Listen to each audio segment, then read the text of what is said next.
Rick Heltebrake is the man who came face-to-face with Christopher Dorner on Tuesday when his truck was carjacked. He joins us now. Rick, good morning to you. Good morning. How are you? Very well. I guess the question is, how are you? What happened? And did you recognize Christopher Dorner the moment you saw him? Yes, I did. I was coming up the camp road, actually a little side road off the highway, basically just out driving around checking out my property, which is a pretty good-sized Boy Scout camp that I run here. And I'd seen some law enforcement personnel and units in the area, and it was kind of based on the recent activity up here. It was kind of seemed like something was in the works. And I'd gone down this road to check out my camp. I was heading back up the road, which is about a half mile from the Highway 38. And right about at that point, Christopher Dorner came out of the snow, out of the trees. I saw him right away. I saw a vehicle that was crashed behind him in the snow. And he came up to me with his gun pointed at me. And I stopped my truck, put it in park, raised my hands, and he said, "I don't want to hurt you. Just get out and start walking up the road and take your dog," which is what I did. What was his demeanor? Did he seem calm? Did he seem panicked, angry? He was very calm. I stayed calm. You know, it was a pretty serious situation based on recent events around here.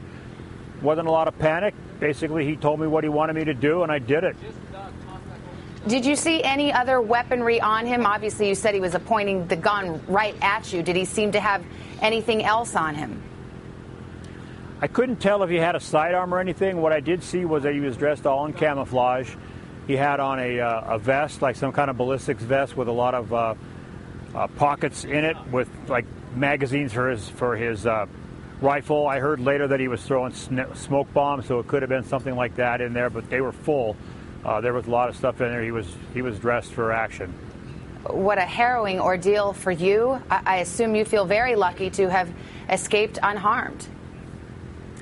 I was happy that he let me go and had me take my dog, and I got to tell you, not more than 10 seconds after that, I was walking up the road, and that's when I heard a volley of gunfire. And at that point, I bailed into the snow and hid behind a tree and called the local deputy up here on his personal cell phone and told him what was going on, and that's when everything started happening. And then I found out later what was happening with those gunshots. Well, Rick Heltebrake, we're so happy you're okay. Thank you for being here this morning and sharing your story. Good luck to you. Thanks for being with us. Thanks for having me. I want to turn to Clint Van Zandt, an NBC News analyst, former FBI profiler. Quick question to you, Clint. Sure. As we understand it, Christopher Dorner was hiding out in a home that was basically across the street from the police command post. How could that have happened? Well, many times when you do a search, you search the area closest to the command post first. You put a mark on the house and say, "We've already searched it." That could have taken place, and then Dorner could have circled around, perhaps at night, come back inside that house and realize he then had a perfect view of law enforcement and the media as to what's going on. He didn't need a TV. He was able to look out the window and see the activity around him. And I know, Clint, you've called him one of the most dangerous individuals law enforcement has had to deal with in a very long time. Thank you for your perspective this morning. Appreciate it.